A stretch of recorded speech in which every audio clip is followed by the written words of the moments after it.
South Africa is reeling after a dramatic and unprecedented political turn that could redefine the future of the African National Congress, ANC. In an explosive move, General Nandomi, head of the elite task force investigating corruption within the ruling party, has personally delivered a warrant of arrest for Deputy President Paul Mashatile on charges linked to massive fraud and abuse of public funds. The scene unfolded like a political thriller filled with tension, disbelief, and the unmistakable sense that South Africa's most powerful figures are finally being forced to face the consequences of their actions. Before we dive into the shocking details, make sure to stay tuned until the end because what we uncover about the hidden transactions and internal betrayals could change how you see the ANC forever. According to confidential sources within the investigative task team, General Motsi arrived at the Union buildings under heavy security earlier this morning carrying what insiders describe as a sealed HAL judicial warrant. Witnesses reported that Mkhwanazi, known for his no-nonsense approach, walked straight into the deputy president's offices and demanded immediate access to Paul Mashatile. Moments later, the atmosphere shifted as senior officials realized what was unfolding. This was not a routine visit or a political consultation. It was the beginning of an arrest that could tear the ANC apart. One senior insider described the moment as the loudest silence in the history of government. No one dared move. No one dared speak. The warrant reportedly stems from an ongoing investigation into fraudulent state contracts, irregular tenders, and financial misappropriation that allegedly took place during Mashatile's tenure in key ANC leadership roles.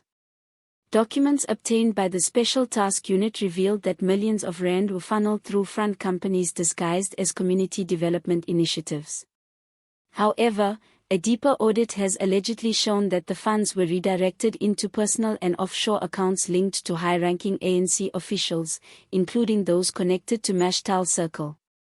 For months, whispers of Mashatile's involvement in the growing financial scandal have circulated through the corridors of power.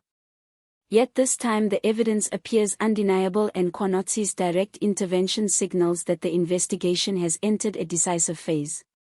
Eyewitness accounts from the Union buildings paint a vivid picture of chaos and disbelief. When Mkhwanazi confronted Marshall, the deputy president reportedly appeared stunned and demanded to know who authorized the action. But Mkhwanazi, maintaining his composure, reportedly replied, "The people of South Africa authorized it. The law authorized it." Within minutes, senior aides and security officers were seen making frantic phone calls. The news spread like wildfire and by midday, multiple media outlets were already at the scene. Mashatile was escorted from the premises for questioning, with official sources confirming that he was not detained in handcuffs but treated as a high-profile suspect pending further investigation. President Cyril Ramaphosa, who was reportedly in a meeting at the time, has remained tight-lipped about the incident. Sources close to the presidency claimed that he looked visibly shaken upon receiving confirmation that the warrant had been executed. Many believe this moment could mark a turning point in Ramaphosa's leadership, as Mashatile has long been viewed as both an ally and a political rival. His arrest could either strengthen Ramaphosa's grip on a divided ANC or ignite a full-blown civil war within the party's ranks. Political analysts have warned that the timing of this arrest, coming amid growing public anger over corruption, could trigger a series of retaliations and revelations that expose even more of the party's darker secrets. The reaction across the country has been electric. Within hours, social media platforms were flooded with hashtags like #Mashatile arrested, #Nazidilivers and #NC collapse. Ordinary citizens tired of years of corruption scandals have hailed Mkhwanazi as a national hero, praising his courage to confront power head-on.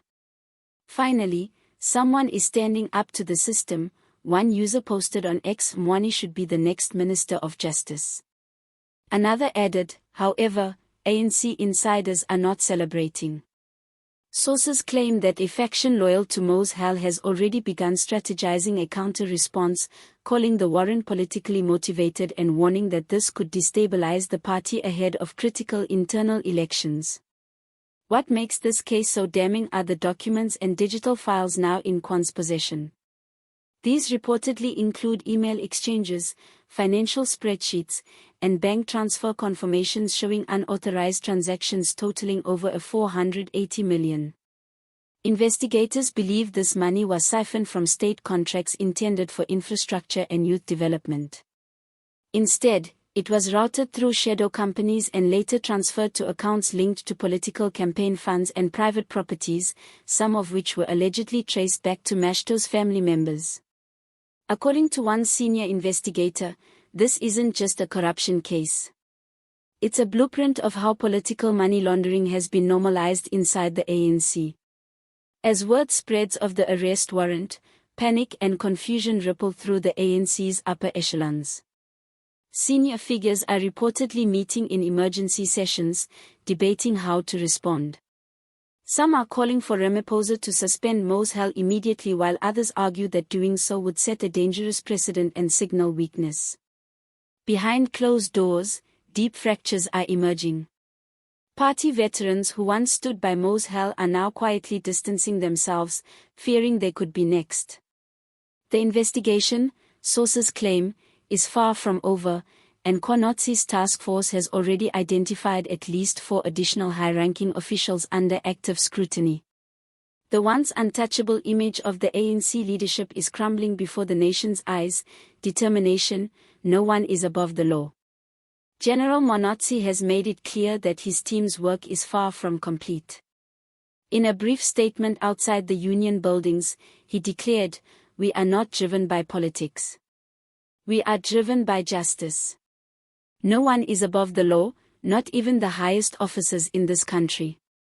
His words send shockwaves across the political landscape, drawing comparisons to past anti-corruption crackdowns that reshaped the course of South Africa's political history. Mashatile is expected to appear before a special investigative tribunal within days, where he will have to answer to detailed charges of fraud, money laundering, and abuse of state resources.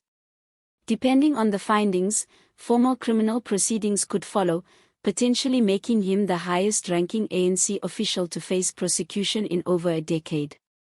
For South Africans, this is more than just another scandal.